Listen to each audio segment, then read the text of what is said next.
Hey Flosstube, Elena B here, and back to do a second video. Yeah, let's see how this goes. I make you no promises. So first off, I would like to thank everyone who watched the video, who commented, who gave me a shout out, whether it was on Flosstube or on Instagram. Thank you very, very much. I don't know about you, but I don't get that kind of love on a daily basis in my regular life. So it was wonderful. Anyone who subscribed, again, thank you. The fact that you would watch me ramble on for 45 minutes talking about teeth cufflinks or my stitching is very, very generous, very generous. And yeah, so thank you very much. Really appreciate it. Really glad to be a part of this community. So, with that said, let's move on to some whips. Okay. Ooh, sorry, this is like the 4th time I've done this now. And so at one point I got pretty far into the last video, and then, so all my stuff is now thrown in a pile. But we're trying it again. Okay, so first things first, Candy Cane Cottage. Candy Cane Cottage. So I mentioned in the last video that this was my first time stitching on linen. And from the research that I've done in the meantime, I think this is even weave. I think it was 32 count. It's tiny. Yeah, so this is how far I got up until last week. And then I realized that I had messed up all of the snow underneath the house and decided that, you know what, Candy Cane Cottage, I'm not that into you. I'm just not that into you. I've seen everyone else's on Flosstube where they're doing like every Christmas cottage and it looks amazing. But I just don't feel that way. I just don't feel that way while stitching it. I think that I'm probably closer to Christmas because it's a smaller one. I'm going to end up stitching it on the sparkly Ada that I had bought for it originally and fix it up for someone for Christmas. Because I think on Ada I could probably just stitch on through it. I'm definitely going to do it at some point. I'm just not. I don't know about anyone else, but I'm having a really hard time stitching Christmas stuff right now. I love Christmas, but like it's really still warm here in California. We currently have huge fires burning up north, like an hour north of me right now. It's really hard to breathe here. The sky's more or less yellow. They said it's the same air quality as Beijing. Sorry, Beijing, for that burn. But yeah, it's horrific up north. So if anyone's watching this and they're from Santa Rosa, Sonoma, Napa, my heart goes out to you. Because what's going on up there right now is insane and horrible. And they said something like 3,500 homes and businesses have burned. And they still don't have it contained. Like, I was just watching the news and they were saying that the fires have merged, which I guess is a good thing. But with that said, it's the worst fire that they've had in California in modern history. Yeah, so on that note, Candy Cane Cottage. So I traded Candy Cane Cottage out for Little House Needleworks Lantern Lane. I was really excited about this one until I started stitching it. So here's where I'm at. Here's where I'm at. This is, sorry. This is a week into it. Yeah. This is being stitched on 30 count natural linen, which again is a first for me. And I did not know what slubs were. I know what slubs are now because I'm stitching through them, stitching around them. I promise you I'm not stitching through them. I don't have an aught lamp here. My boyfriend Serge, he has one at home because I couponed that and he was kind enough to help purchase it. He calls it the hospital lamp. And yells at me for never turning it off because you never know when you might stitch. But yeah, I don't have one in this apartment. And although daytime the lighting's okay for it, in the evening I can't get a whole lot of stitching done because this is really difficult for me to stitch on without really good lighting, which I guess is like a normal thing, right? So the reason why I'm not super stoked of Lantern Lane, but I swear to you, I'm only doing, I'm doing 2 whips at a time right now. I was talking to Olivia about it, and she was asking if I was starting all the projects I'm buying, because I will show you my haul in a second. I'm keeping it to 2 still because of the fact that I have a tendency to buy everything and start everything and then not finish anything, and I currently have a closet full of started whips that luckily were really budget whips. There's nothing compared to the amount of money I'm spending on floss and fabric right now. But yeah, so I'm trying to just do the 2. Candy Cane Cottage doesn't count. But yeah, so Lantern Lane and Turkey Bay, that's all I got going on right now. So yeah, back to this. The reason why I'm not super stoked is because I originally kind of laughed at Diane Williams' words on the back, which was, "A cotton alternative has been provided, but cannot truly represent the colors of the silk." And I thought, well, how bougie are you, Diane? Well, it turns out that Diane was completely right, because I bought all the recommended hand-dyed cottons flosses, which are very pretty. They're very pretty. But in no way, shape, or form does it look like this, let alone I joined the Lantern Lane Stitch Along, and I am blown away by everyone who used the silk floss. It was not something that I wanted to splurge on, given the fact that I had never stitched on linen before. So I didn't want to get the silk floss, because at over $7 a skein, it was going to be way more money than I really wanted to invest in this. And I'm kind of glad in hindsight. Like, I posted on Instagram that I was really bummed about the fact that I didn't splurge on it, because my sister was telling me, like, don't go there yet. Like, don't go to the silks yet.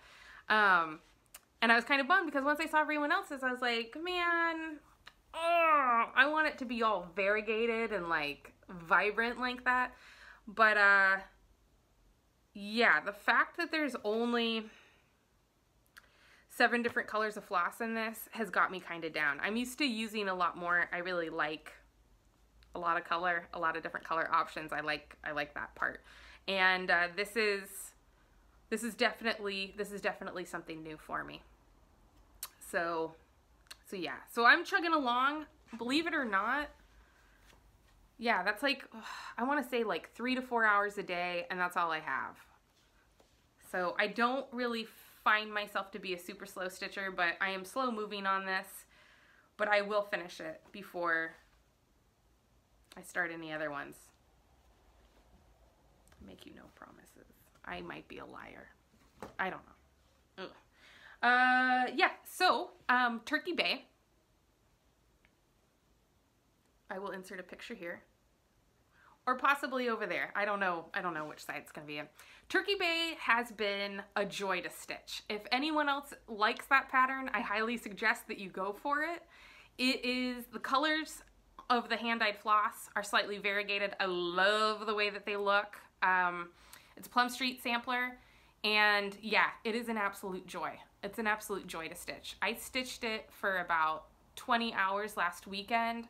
I think Sunday I woke up at 4 and I stopped stitching at 4 p.m. So I stitched for a solid 12 hours straight, and it was awesome. There's enough fudging in Turkey Bay to open a candy store at this point, though. But it all works still. Like, I could go back and do it, but I was enjoying it so much that I was like, you know, let's just keep going. It wasn't anything that was so bad that it was going to really change anything. I think like a couple lines are... It's supposed to be striped.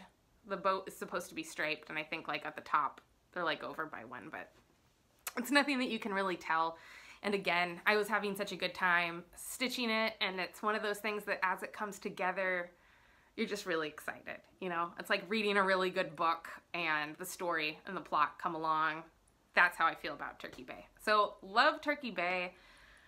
Yeah, it just really blows me away how well the colors for it were chosen, because they're not colors that I would normally put together. You know, it's not like, oh yeah, this and this and this and this and that's, no. But it just works really, really well. So I'm really excited for that. Really excited for that. Yeah. So let's see. I have notes, and they're sitting on the floor. That is Turkey Bay, Lantern Lane, Sad Candy Cane Cottage.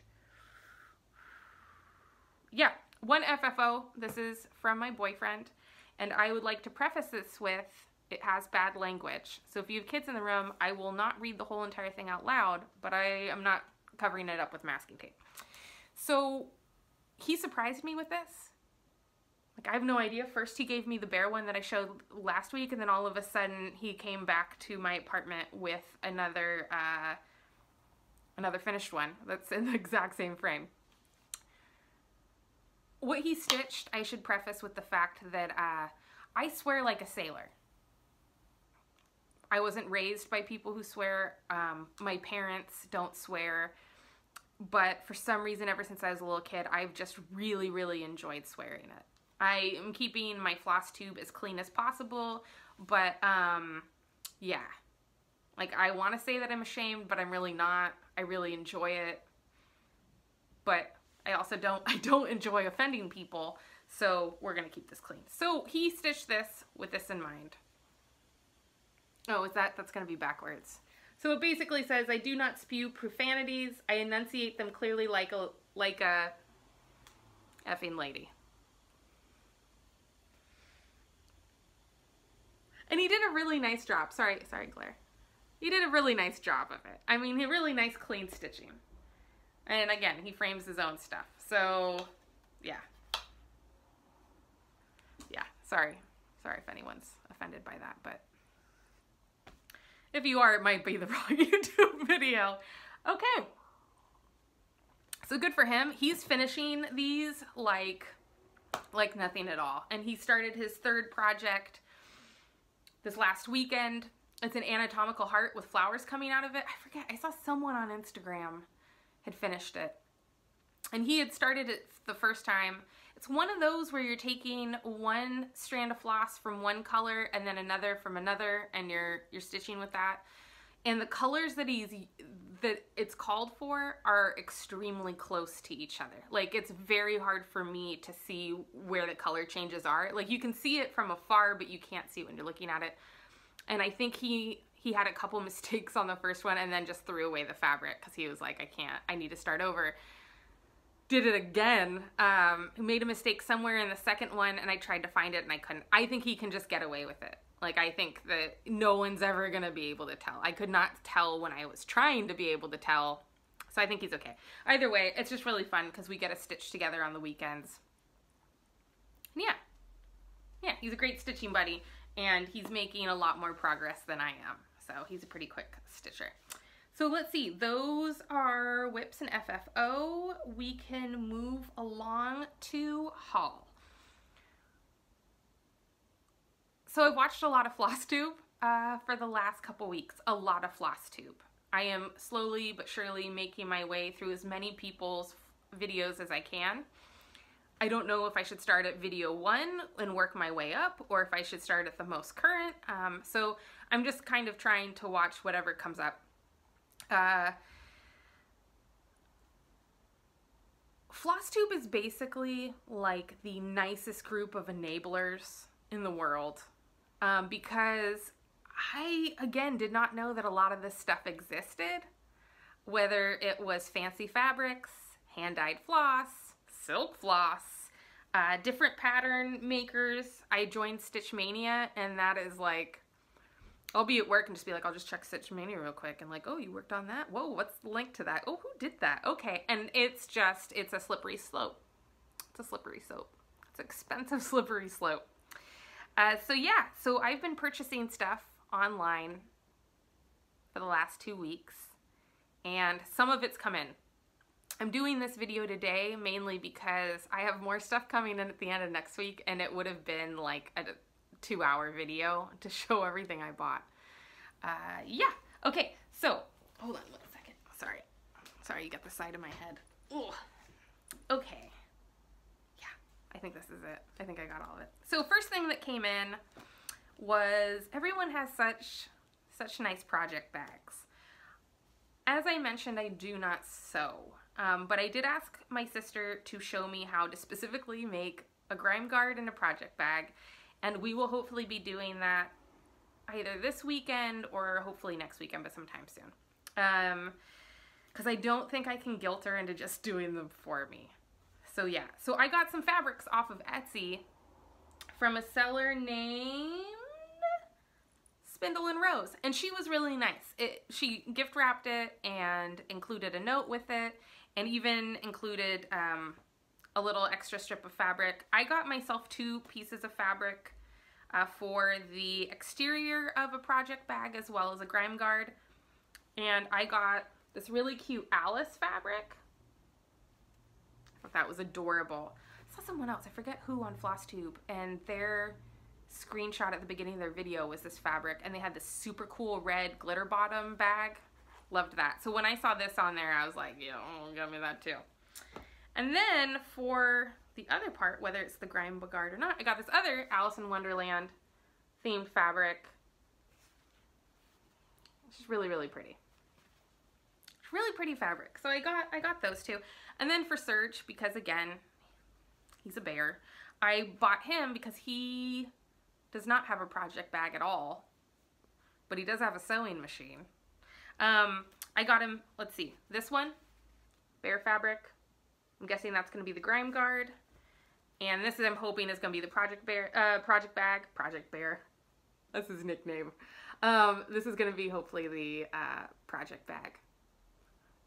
Little bears with bow ties. Come on. And then she was nice enough to include this, which was more bears. I don't know what to tell you. Super cute. Super cute. I hope I learn how to sew because there's even more fabric to buy. Just want to be swimming in them. I also got some needle minders. These came in the mail today.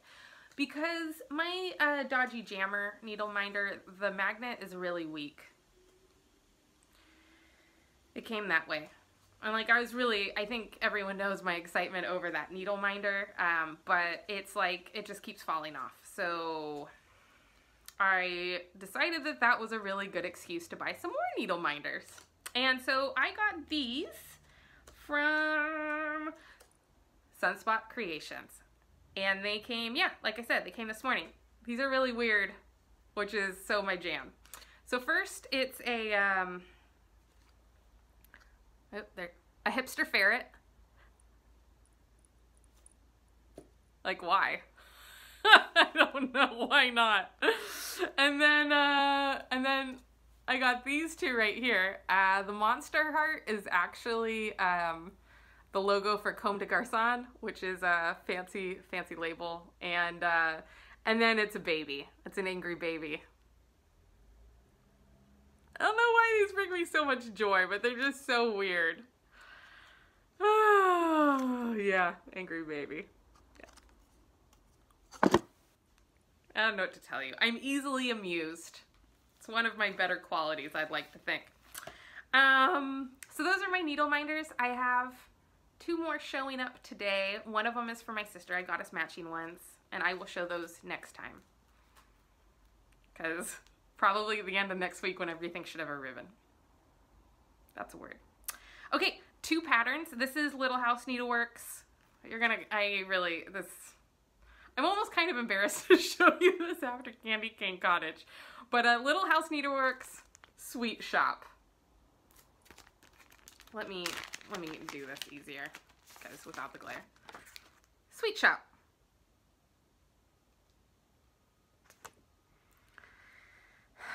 I want to tell you that I bought this while I was stitching Candy Cane Cottage, and that I thought, yeah, I'd do another one, but I actually bought this afterwards. Like, I don't even deserve to stitch it at this point because of Candy Cane Cottage, but I will stitch both. And I will probably hang them up in the bakery and give them as gifts. I'm not sure. I'm not sure. I am not into the concept of stitching people Christmas presents this year. Like, I just am not, I'm not in the mood. Turkey Bay's going to Olivia, but that's not really, it's a gift, but it's not really that way. I wanted to stitch it and, you know, like, I think it would be good for Olivia. Not good for her, but you know what I mean. Yeah, I don't want to feel like I'm on a deadline right now, because I'm enjoying it, and I'm enjoying all these projects and these different patterns that I would have never thought to stitch. So yeah, not doing it. Okay, second one is,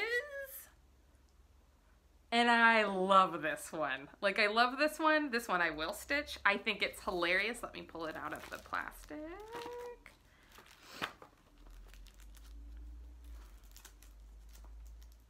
I will get it, I swear to God. Sorry, I should have thought of that, but it's better that than trying to show it to you with the glare.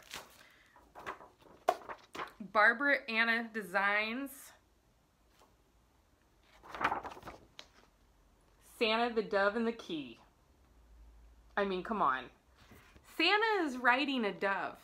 I would just want you to look at the size of the dove, the size of the houses. Like, you tell me what, like, I would say, okay, maybe it's perspective, except is Santa really a miniature and we didn't know it this whole entire time? Where's the key going? Does Santa now need a key? Was the chimney not working out for him? He's a tiny Santa. He could pop down that chimney. I love the ridiculousness of this. Like, I love the ridiculousness of this, and then I love it a little bit more. So yeah, the Santa, Dove, and the Key, this party's happening. So excited. It's a few more colors than last time. So I haven't kitted this up yet, because again, I'm gonna finish Lantern Lane and Turkey Bay, and then I will kit something up. Okay, so this came in the mail today as well. Sorry if all of this stuff is going to be in the wrong direction, but Contemporary Danish Cross-Stitch Design by the Danish Handcraft Guild.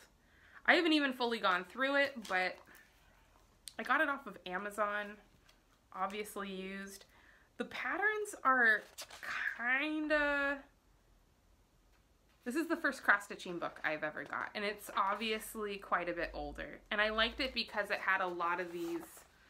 I like the... I just like how simple it is and how vintagey, because I'm into that. But yeah, I don't know if you can... I just feel like I'm going to have to blow these up. So yeah, I haven't fully gone through it, but they have some really, really cool stuff.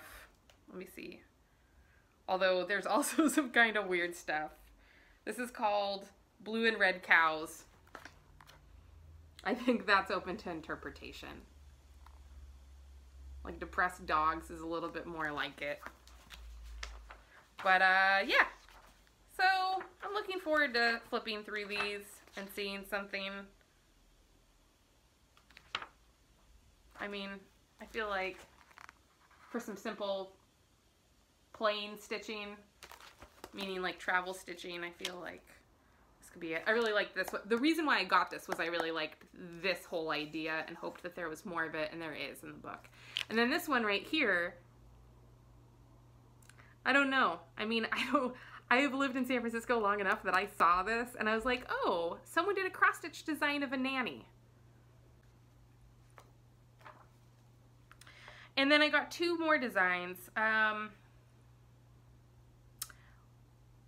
which were a little bit harder to get a hold of at first. So these are by Kayoko Maruoka, and she goes by Gara Designs. I originally found her actual website, which was, thanks to Google Translate, I was able to purchase 5 of the designs. And because everything was in Japanese, or so I thought.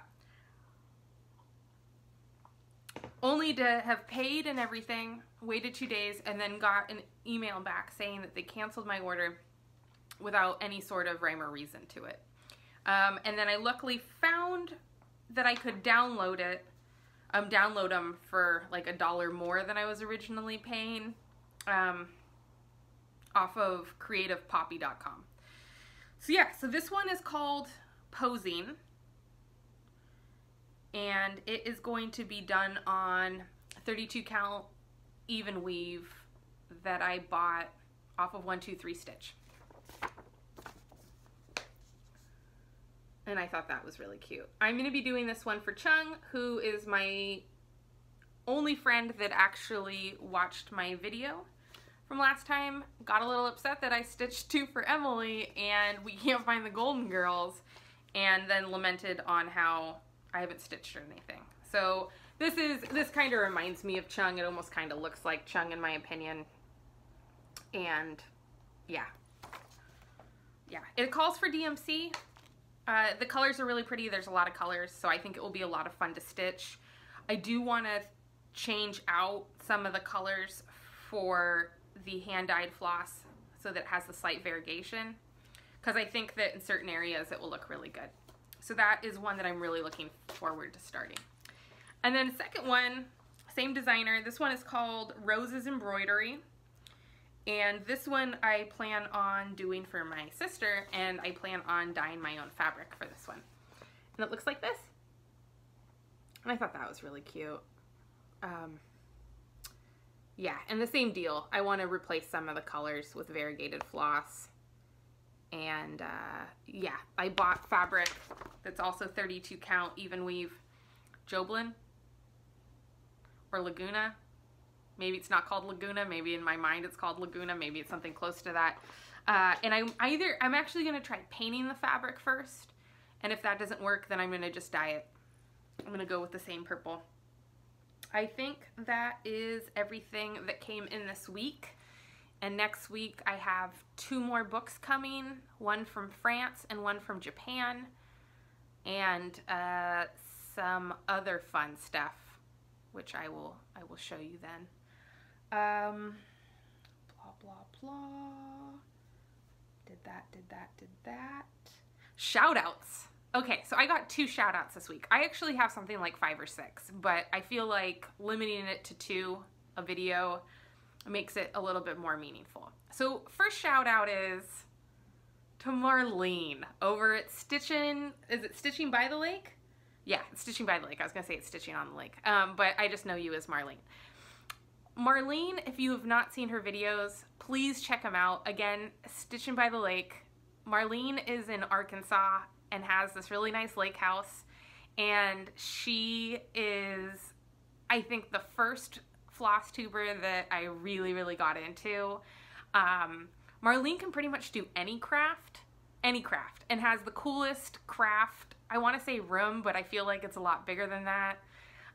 She has those cool wooden DMC organized boxes. Like, she is everything. And I don't know, Marlene, I am a huge fan. When you commented on my last video, I literally sent a very excited text to my sister, and I will actually include it because just so that you know that I'm serious. Marlene spends a good chunk of time talking about how old she is. I am not going to reveal her age. I will let her do that on her own. All I can say is, Marlene, when I am your age, I want to be just like you. Like, you are amazing. I don't know what it is, but like the projects that you choose, just your overall Marlene-ness is just, it's my jam. Like, I adore you. And the fact that you can just craft in so many different ways is so beyond impressive. And I love just the parts of your life that you share. Yeah. Marlene, you're the jam. Like, I want to send you cookies, so I should probably get your address because I feel like, yeah, you're definitely deserving of cookies. And the second person is Michelle over at Mish Stitch. I don't know how you pronounce it, Michelle, with an accent, but yeah, Michelle over at Mish Stitch. You should definitely check her out. I don't think she's that new of a floss tuber because she has a bunch of videos. But she is from Australia, and I just love her projects. First off, big fan of hers because she is hilarious. She's hilarious. I just think that she is the most awesome person ever. And I really enjoy her videos, so I would definitely check those out. She actually she was stitching Alice by, what is it called? Aubrey TM? Something close to that. I'll include it here. And I went out immediately and bought it. And Stony Creek Stitching something company is like taking forever to put it in the mail for some reason. But that is the project I'm going to stitch for my birthday. my birthday's January 1st, and I'm gonna kit it up. I'm gonna buy the fabric that was called for, that's like $30, which is a lot for me to spend on fabric. And I can't wait to stitch it. Can't wait to stitch it. Hopefully it will go in my Alice project bag with my Alice Grime Guard. But yeah, she was just all of her projects. They're way more advanced than the level that I'm currently at. But I just, yeah, really good people, that Michelle. So Michelle, if you're watching this, thanks for being so awesome. And I'm really sorry that I'm so creepy about wanting to be your friend. But sorry, not sorry, because it's your own fault for being so cool. And hilarious, just in general, yeah. So those are my shout outs, and I have more. There's a lot of you guys on Flosstube that just are magical human beings, like individual unicorns of stitchery. And yeah, I think that's it. I am going to Paris at the end of the month for work. One of the perks of the job is that we get to do research and development trips every now and then, and so my dad and I are going to Paris. My mom was supposed to come because she's the only one out of the four of us that speaks French, but she unfortunately broke her hip and her wrist in a freak accident walking the dog. So the doctor said that she can't travel for 2 or 3 months and she will not be able to come. And she is like my Paris partner. My mom and I are like a force to be reckoned with when it comes to shopping. So the point is, though, is that in Paris, they have a bunch of really great LNSs. And, which I guess is not really an LNS because it's not mine. But anyway, they have a bunch of great shops. And I am really, really looking forward to doing my Christmas shopping for Olivia as well as myself while I'm there. So that should be hopefully a really great video because there's going to be all sorts of stitchy awesomeness. The Parisian edition. So yeah, a little side note for, I was very surprised that I got a bunch of Instagram friend requests because I didn't know that Flosstube was also very much a part of Instagram. So for anyone that has requested me on Instagram and has been bummed to find out that my Instagram is not so much stitching as it is my personal life, I am sorry. I totally understand if you friend request me and you have access to my Instagram, if you unfriend me based on the fact that you aren't super entertained by pictures of my boyfriend eating food while we're on vacation, or, you know, I don't know, cookie pictures at work, that kind of thing. I am not interested in having a separate Instagram because I already have one of them for the bakery, and flip-flopping between Instagram accounts is a complete pain in the butt. But, yeah. I just wanted to preface with that because I was like, oh man, people are going to be so bummed that it's just me and it's not as much stitching. So yeah. And one more thing. A lot of people seem to enjoy the oranges on my ceiling, and I should probably kind of slightly explain. I had seen something on Pinterest where it was painted leaves and oranges on a ceiling, and I thought that was cool. And it does really fit into the aesthetic of my apartment. And so I did it. So I'm gonna again pan up just for a little bit longer. Sorry if anyone gets sick. And so that's my ceiling. It's all beamed. You can see it's a bunch. Those oranges and leaves. My friend Emily, she had come over and helped me do this. No one believed that I'd actually follow through on it, and I think even fewer believed that if I did, it was gonna look good. And so we hand painted those leaves up top with regular house paint in 3 different colors. And then we double-sided sticky taped these foam oranges onto it to make it look like an orange grove. I think the whole project cost me maybe about $40, and it has given me endless joy, endless joy. So that is the story of the oranges on the ceiling. Only one has fallen down in, I think, a year and a half. That double-sided sticky tape holds. Only response I usually get is you should put more oranges, but I would have to go get another ladder, another big ladder. I had to borrow that to get to the ceiling. So yeah, that's that. If anyone was interested in the oranges on the ceiling, that's where that comes from. Okay, Flosstube friends, thank you so much for watching, and I hope this was a little bit less awkward, and I hope it wasn't offensive. yeah. Okay. Okay, I'm going to go back to getting stitching and probably a little bit more 1, 2, 3 stitch shopping. And then just blame you guys for being awesome with your projects and make me want to stitch everything in the world. Okay, on that note, toodles, and until next time, bye Flosstube.